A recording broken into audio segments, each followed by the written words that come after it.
Hello दोस्तों। आज हम बात करने वाले हैं एक ऐसे जानवर की जिसको कभी इंसानों ने पालतू नहीं बना पाया और ना ही अपनी बस में कर पाया। आज भी जंगल में रहता है और जंगल में अपने मनपसंद की जिंदगी जीता है। जैसे कि आप जानते ही हैं, दोस्तों की सदियों से इंसान ने जानवरों को पाला है। घोड़े हमारी सवारी बने, गाय हमें दूध देती है और बिल्ली हमारे घर की शोभा बढ़ाती है। लेकिन एक जानवर ऐसा है जो हमारे साथ रहते हुए भी कभी हमारा नहीं हो पाया। एक ऐसा शिकारी जो हमेशा से अकेला रहा।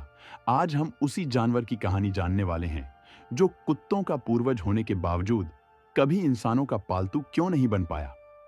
आखिर क्या वजह है कि भेड़िया आज भी जंगल का राजा है और कुत्ता इंसान का सबसे अच्छा दोस्त। भेड़िया कोई साधारण जानवर नहीं है, वह एक बहुत ही चालाक, मजबूत और खुद मुख्तार शिकारी है। आज से करीब कुछ साल पहले जब इंसान खानाबदोश की तरह जंगलों में घूमता था, तब भी भेड़िया अपने शिकार के पीछे भाग करता था। लेकिन उस समय एक ऐसी घटना घटी जिसने इतिहास बदल दिया। कुछ भेड़िए जो स्वभाव से कम आक्रामक थे, उन्होंने देखा कि इंसान के शिकार के बाद बचा हुआ खाना उनके लिए आसान रास्ता है। उन्होंने इंसानी बस्तियों के आसपास रहना शुरू कर दिया। इंसान भी खुश था क्योंकि भेड़ियों की मौजूदगी ने दूसरे खतरनाक जानवरों को दूर रखा। यह कोई जानबूझकर किया गया फैसला नहीं था, बल्कि यह प्रकृति का एक समझौता था। लेकिन यहां सवाल यह है कि भेड़िए का वह वंश तो कुत्ते में बदल गया, लेकिन भेड़िया क्यों नहीं? भेड़िया स्वभाव से बहुत ही चौकन्ना और डरपोक होता है। वह इंसानों पर भरोसा नहीं करता। वहीं जो कुत्ते बने, उनका स्वभाव शुरू से ही शांत और कम आक्रामक था।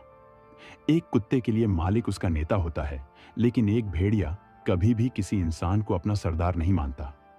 वह अपनी आजादी और अपने झुंड के नियमों पर ही चलता है। भेड़ियों का दिमाग पूरी तरह से जंगली जीवन के लिए विकसित हुआ है। वे शिकार करने, छुपने और खतरे को भांपने में माहिर होते हैं। उनके दिमाग का विकास सिर्फ जंगल में जीने के लिए हुआ है, जहां इंसानों के लिए कोई जगह नहीं है।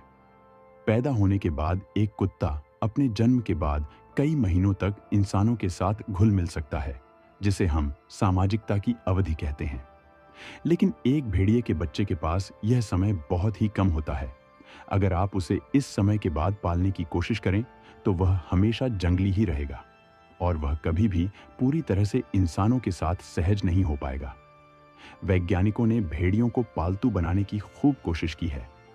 वे भेड़ियों के बच्चों को जन्म के तुरंत बाद से ही इंसानों के बीच रखते हैं, लेकिन कुछ ही समय बाद वे बच्चे बड़े होकर भी इंसानों को पूरी तरह से स्वीकार नहीं करते। जब उन्हें डर लगता है तो वे इंसानों से दूर भाग जाते हैं। भेड़िए को अपने हिसाब से चलाना लगभग नामुमकिन है। यह प्रयोग हमें बताता है कि कुत्ता और भेड़िया अब दो अलग प्रजातियां बन चुकी हैं। कुत्तों ने इंसानों के साथ रहने के लिए अपने स्वभाव में बदलाव किया है, लेकिन भेड़िया ने अपने जंगली स्वभाव को बनाए रखा। वैज्ञानिकों का यह प्रयोग हमें बताता है कि कुत्ता और भेड़िया अब दो अलग प्रजातियां बन चुकी हैं। कुत्तों ने इंसानों के साथ रहने के लिए अपने स्वभाव में बदलाव किया, जबकि भेड़िया ने अपने जंगली स्वभाव को बनाए रखा। भेड़िया कभी पालतू इसलिए नहीं बन पाया क्योंकि वह बना ही नहीं था। वह एक जंगल कीन राजा है जो अपनी आजादी और अपने स्वभाव को सबसे ऊपर रखता है। भेड़िया एक शानदार शिकारी है जो झुंड में काम करना जानता है, लेकिन वह अपने फैसले खुद लेना पसंद करता है। भेड़िया अपने जंगल में खुश है और शायद यही वजह है कि भेड़िया हमेशा रहस्यमयी और जंगली ही रहेगा।